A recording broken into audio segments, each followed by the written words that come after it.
going to come on, or I don't know, AD. Oh, Adi. It looks like if I wave over there, it's Adi. Okay, we're live. Great. So it looks like we're live, so we'll go ahead and get started. Good morning, everyone, and welcome to Where's the Funding, hosted by the Fiber Broadband Association and sponsored by Broadband.money. I'm Gary Bolton, President and CEO of the Fiber Broadband Association, and this is our 9th episode of 2023. This is a 12-part series designed to help you understand, navigate, and obtain matching funds for broadband grants. The NTIA BEAD program requires grant applications to come up to the table with a minimum of 25% matching funds and a letter of credit upfront with the application. For many smaller non-traditional providers and communities, this may sound daunting, but it doesn't have to be. This 12-part series is designed to help you understand how and why meeting these requirements can be straightforward. Last month we had a great session where we discussed matching funds for rural electric co-ops and telcos with Darren Farnan, the Chief Operating Officer of United Fiber. If you missed it, you can go to the FBA website under events or go to broadband.money.io and watch the replay. Today on Where's the Funding, we'll be discussing the challenges of matching funds with Jochai Ben-Avie, the co-founder and CEO of Connect Humanity. Jochai's career has been centered at the intersection of technology and human rights.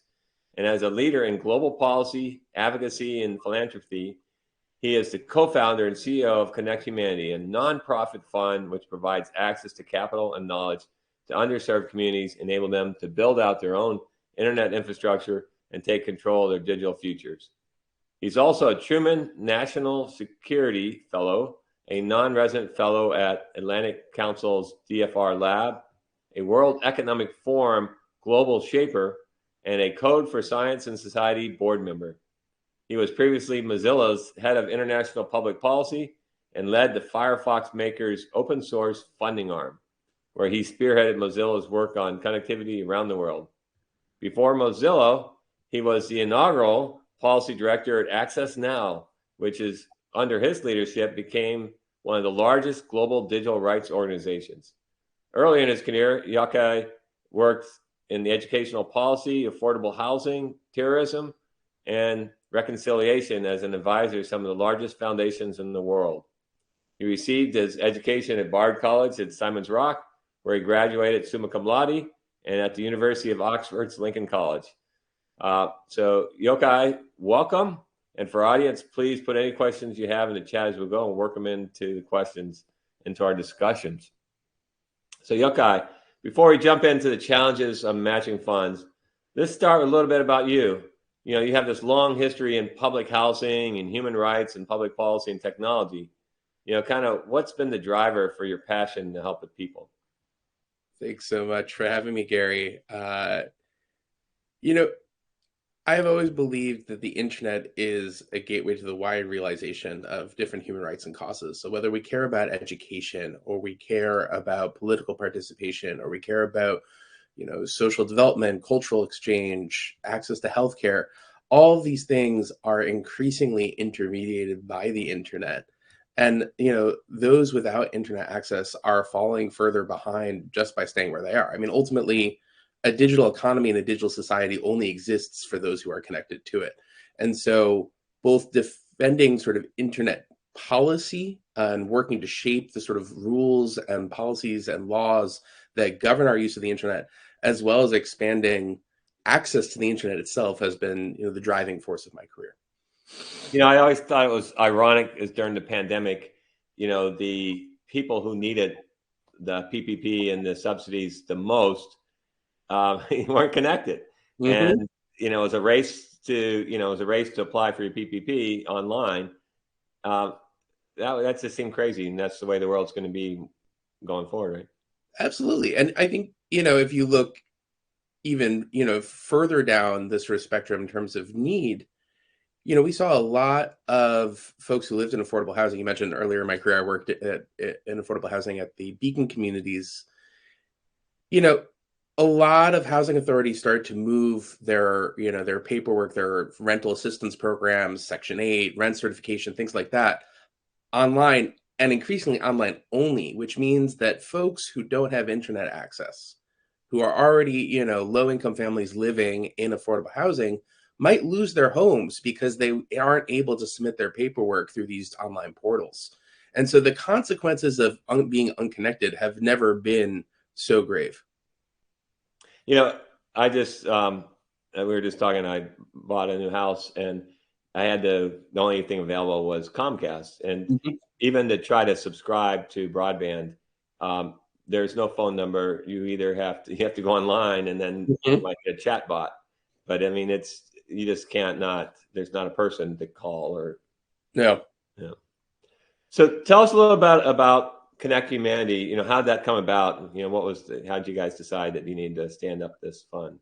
Yeah, so I was at the time as you mentioned, the head of international public policy at Mozilla and spearheading a lot of work on connectivity. And probably why the man who went on to become my co-founder, Chris Werman, called a group of us from leaders in tech and philanthropy and nonprofit land together to sort of talk about what does building back better even mean?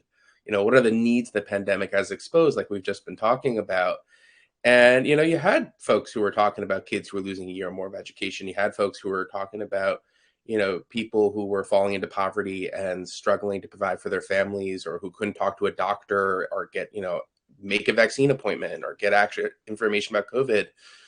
And as everybody said, y'all may come from different walks and causes, but you're all talking about connectivity here. And, looking out at the world and seeing half of humanity lacks reliable, affordable access to the internet, including 1 in 3 Americans who don't use the internet fast enough at speeds fast enough to use Zoom. There's just this overwhelming feeling that it doesn't have to be this way. What I find in some ways most frustrating and most inspiring about working in this area is we generally know how to connect the unconnected. That's not the hard part. Um, and we know that neither the largest, traditional telecom operators, the market, for lack of a better word, nor government alone, have not and will not connect everyone. It's just not in the business models to do so. And so at Connect Humanity, we focus on community-focused ISPs, folks who are more community-oriented, often community-owned. But if we look at sort of the US market of about 2,800 licensed ISPs, 60% of the market serves fewer than 500 census blocks. And it's really, what we see both in the United States and around the world, these small and medium ISPs are providing some of the fastest speeds at the lowest prices, which is not surprising, right? You would imagine that folks, like small businesses in any sector who are grounded in the community, are committed to providing great service in that community, who have faster response times because they live in the community. But nearly universally, those folks struggle with access to capital. And for me, that has always been the hard part of digital equity for all. And so we created Connect Humanity to provide low income, rural, and communities of color with the access to capital and knowledge that they need in order to build their own internet infrastructure and take control of their digital futures. And so we sit sort of uniquely positioned between sort of communities in need, these community focused ISPs, and funders and investors. And by their powers combined and providing advice and support to all three, we can really help the internet to get built, in communities in need today. So are these, do you look mostly at established community ISPs, or do you have, just basically community champions that come to you and say, hey, we've been left behind. We have to figure out how to stand up, um, broadband in our community? We do nothing without a community champion. And so, on the community side, that might be a mayor, it might be a pastor, it might be a nonprofit, it might be a tribal, leader, but someone who has community trust and sort of that local community knowledge, which is just so important to building that buy-in and really getting these kind of builds right. Sometimes they have their own ISP. And then sometimes the community champion is an ISP, right? Someone from the community said, you know what, we need to go build our own internet infrastructure. You talked about electric co-ops, right? Earlier in the show. If we look at the history of rural electrification, a lot of that was from folks coming together who said, no one's going to come serve us. We got to go build our own electricity infrastructure. And with a little bit of help from the government, they started these co-ops, and the legacy of that is 1 in 8 Americans still gets their power from an electricity co-op. But, I think, we look for that sort of community champion, and sometimes they are an ISP, sometimes they're already in touch with an ISP. Sometimes our work is to help, match them with an ISP who's going to meet their needs, and help them speak each other's language and sort of help to bring that partnership together. And sometimes we get approached by ISPs who say, hey, I want to, build into this area. That seems like the next logical choice, for my business. And we can help, support them thinking through, how do you do community engagement? How do you do the wraparound digital equity services like digital literacy, device access, and think holistically about supporting the needs in these communities. So your profile is then largely these unserved communities, underserved communities that are really being left behind and need someone to help them find a way forward. Is that pretty much? Yeah, again, we focus on low-income communities, rural communities, and communities of color. You don't necessarily have to fit all three, but that's generally what we're looking at as we think about where we prioritize our support, both financially and in terms of advice and strategic guidance. So let's talk about matching funds. So how big of an issue for a community provider is matching funds? I think it's a huge issue. I mean, again, if we look at, you look at an overlap of low income communities, and underserved communities, there's a whole lot of overlap there, both in rural, places, but also in urban centers, where you sometimes have sort of neighborhoods where you have the Swiss cheese problem, right? Where folks have built sort of around, but not into those kinds of lower income communities within the city. And in order to qualify for $1 of BEAD, you need a 25% capital match. And that, as you said in the beginning, Gary, daunting is definitely, I think, a word that we hear from a lot of folks. And I don't want to underestimate that. I mean, it is a significant challenge, and we haven't even gotten to letter of credit, which I would say is an even bigger problem. But I do think that there are ways to sort of do this. I think we've seen some guidance from NTIA that they're willing to, sort of have given guidance that the local match can be waived down to 0 in high cost areas. Just because you mentioned electricity co-ops, sometimes you can, have your make ready work, or rights of way or other assets that are contributed to the project count toward local capital match. You can sometimes have labor count. Each state office is going to have their own interpretation of what's going to count. I think it's a little concerning that NTIA's guidance sort of instructs the states to give priority to those who bring more local match. And so, you run the risk of, a smaller, more community-minded ISP losing out in an area to a larger incumbent who may be able to sort of put more money on the table, but doesn't have that sort of connection to the community and community buy-in there that ultimately I think would lead to a better outcome for the residents. So, yeah, I mean, and that's one thing, when we had United Fiber on here, just the electric co-ops are in a great position because, they already have assets, so they can be able to pledge their assets from the electric business for their broadband and vice versa, and be able to leverage employees on both sides of the fence. And so they're in a great spot to do that. So it's great to see. And, I'm in Huntsville, Alabama, and our utility put up fiber and Google lit it up. And so we were, and I wouldn't call us rural and I wouldn't call us, but we didn't have broadband. We were kind of trapped with some incumbents that had us way down on their priority list. So it kind of changed the whole landscape. Right now, I got 4 fiber providers across my front yard. So once you have fiber, everybody wants to jump in. But let's, so beyond the match, then you have this whole thing, letter of credit. So can you kind of explain the letter of credit requirements under BEAD NOFO? Just one more point on the local match is to say, we've also had a lot of conversations with local foundations, and some local businesses who are also a potential source of match. And so I would encourage folks to think broadly about how to get, and how to get creative in terms of securing the funds for the match. Letter of credit is a much tougher problem. So in addition to the local capital match, which is again 25% of the total award, the letter of credit is 25% of the federal funding of the BEAD money. And this is an irrevocable standby letter of credit, which means that you need to go to a bank and get them to issue one of these. And it's not just any bank. You got to go to a FDIC regulated, which is a depository institution, the sort of largest banks, but not community banks or community development financial institutions or impact investors. It has to be a very specific type of bank with a Weiss rating of B- or better, which further narrows the field.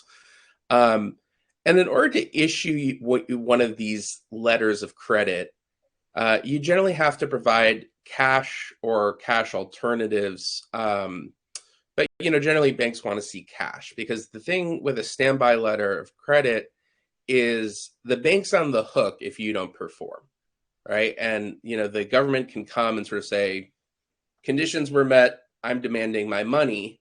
And so the bank doesn't want to be liable for the ISP's underperformance.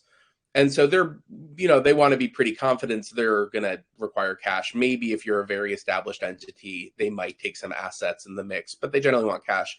And then they're going to charge you on top of that for the service that they're providing here. And you have to do all of this before the BEAD application. So, one, you're tying up a ton of capital, which you may not necessarily have. Two, you got to pay those fees and interest on that letter of credit, regardless of whether you actually get the BEAD award. And so, folks could be out, depending on the size of the project, thousands to hundreds of thousands to, potentially millions in a really big project, before they have even, applied to BEAD or found out if they got it. And with a standby letter of credit, you also have to keep that cash locked up for the duration of the project. And so it's not just being, all that working capital, 25% of, however much money you're getting in BEAD money, that is tied up for years and years that can't actually be used to, build the network. And so even taking a conservative calculation, when you combine these requirements together, for every dollar a project costs, the local community is going to be coming up with 61 cents of local capital between the local community and the ISP. And I mean, does anyone think that there's $25 billion available in the lowest income communities in the United States to meet these requirements? It's really sort of really risks the success of the entire program, these requirements. So, I mean, when and how should a community provider prepare to address this whole letter of credit? So I think there's a lot of conversation going on right now about the letter of credit. You may have seen we were part of a coalition of about 300 different organizations who recently wrote to NTIA about the letter of credit requirement. And it's a big tent coalition here. You've got large ISPs, you've got small ISPs, you've got bankers, you've got digital equity focused nonprofits. Everyone is pretty universally opposed to this requirement. And so this isn't the guidance from NTIA. I mean, Alan and the NTIA team could, wave their hand and update this guidance tomorrow if they want to. So partly, I think, we're hoping that NTIA will see, the light here and issue that updated guidance and, give greater clarity and flexibility. And then ultimately, these decisions are going to come down to state broadband offices. And so they're really going to be the final arbiters of these projects' fate. And so I think part of it is being in touch with, by all means, tell NTIA, that this requirement doesn't make sense and doesn't reflect the reality of how broadband is built and needs to be built in the communities most in need today. But I think it's also about talking to the state broadband office. And I think in pretty short order, because folks need to get this before the application, folks should be starting to think about, well, okay, what are my options here? How can I go about doing this? All right. So say you go and you're able to secure your letter of credit before you put your application in, and then you put your application in, you're successful, you get your award. Mm-hmm. Is there any relief? I mean, at what point can you get a irrevocable standby letter of credit? I mean, is that what happens then? Well, so for an irrevocable standby letter of credit and versus a letter of credit, or other mechanisms that exist, irrevocable means that the bank can't change the terms, and standby means it's sort of it's a sort of payment of last resort, right? And so whereas with a letter of credit, the banking institution generally is the one cutting the check. In a standby letter of credit, it's sort of a reserve that's kept in case something goes wrong. And so the government, at a high level, we support the objectives of trying to make sure taxpayer funds are well used, to actually build broadband. But this means that folks, even if you get the award, and even if you make progress, you start actually building the network, that money is going to be tied up in that irrevocable standby letter of credit, at least until the project is finished, and often sometime after that, because they want to have some kind of period where they can sort of make sure everything's working, make sure you've built everything, and really sort of assess the awardee's performance under the grant. And so, it could be 2-3 years, even after you finish construction, that capital is still tied up. So if we look at all the local capital, the matching funds, letter of credit, and then even potential taxes, what's the way forward for these communities? I mean, taxes is another issue, right? Like, you add, there's a question about whether the awards are taxable. I don't know, as far as I understand, and maybe you know better, Gary, jury's still out on that one. But if it is taxable, then that's even more local capital that's required from the ISP and from the local community, which makes it this money even more expensive to take. I think that a lot of times folks are thinking about the sort of where are they going to build, where are they going to put their equipment. They're thinking about some of the digital equity questions. They're thinking about mapping community anchor institutions. Those things are all important. But, I would say if you are not thinking about the financing and capitalization side, you're really going to struggle and be in a problem in a hurry, come next year when these application windows open up. And, I think we're also hearing from banks that there's not a ton of appetite to issue these irrevocable standby letters of credit. And so, and again, there's a limited number of banks that can issue them to begin with. And so, I would get on this problem early if you think you're going to be looking at applying to BEAD money to start exploring this. So Connect Humanity, you guys do, a whole mix of grants and loans. What are some of the creative ways that you can, help these communities put together a capital stack that allows them to get by some of these hurdles? And you come from a housing background. You can talk a little bit about maybe the Community Reinvestment Act and how that might be leveraged.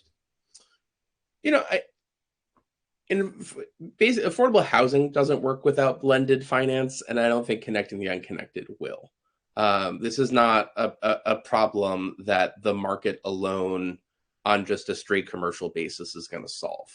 And so essential to Connect Humanity's model is sort of building these blended capital stacks. So, on a housing deal, you might have tax credits, you might have Section 8 subsidies from HUD, you might have some equity from the developer, you might have soft debt from a housing authority. There's a lot of different tools, and a lot of it is capitalization from the Community Reinvestment Act, which was passed in the 70s in the wake of the sort of mortgage redlining crisis, and obligates big banks in the United States to spend about $200 billion a year on investing in low-income communities. And so, especially for folks who are not going to be BEAD eligible, we see CRA as a very powerful tool to providing the capital and the financial resources that communities, underconnected communities need to get connected. And I think it's about sort of how do you layer these things together. So, we did a deal I know you're in Alabama. We did a deal in Macon County recently in Alabama where, we were joined by, I think, 5 other capital partners. And without any one of them, I think the whole deal would have fallen apart. But, coming together and building the stack that sort of meets everyone's needs. And this is part of what Connect Humanity does, is to sort of sit between the community. In that case, our community champion was the MECEDA, the Macon County Economic Development Authority, working with the ISP, Point Broadband, and working with that sort of range of capital partners, including Rural LISC. We were able to get that deal done and get those folks connected to fiber. And so I think that's really essential. I think part of what we're doing is also on the advice side, working with communities to sort of think about, how can we get creative? Thinking about, I think so much of, especially philanthropy, is sort of needs or gap space. Like we talk about the shortcomings in communities or what they don't have. And we really take an asset-based approach to our support, where we work with our community partners to see what kind of assets do they have. So we were doing a deal in North Carolina. And, this community there are some service providers, but, generally struggling to provide 25.3 broadband speeds. And basically everyone's priced out. Average internet was like $90, $95 a month. And, this ISP came and they said, hey, we really want to, there was a gentleman from the community who wanted to connect his neighbors. And at the time, the library was also sort of in the same building as town hall. And at the time, there wasn't really internet access, for free in the library. And they said, hey, if you let us put an antenna on your roof, which basically costs the city nothing, we will provide internet in the library and to your offices. But, that's a vertical asset, right? And then when they wanted to expand, they said, hey, can we use that water tower you have on the other side of town to sort of extend the network? And again, that's another asset that belonged to that community that they hadn't necessarily seen as an asset, but by thinking about it in that way, really helped to get that network built and those folks connected. So one of the questions that came in here is, can the new market tax credits be used for a match?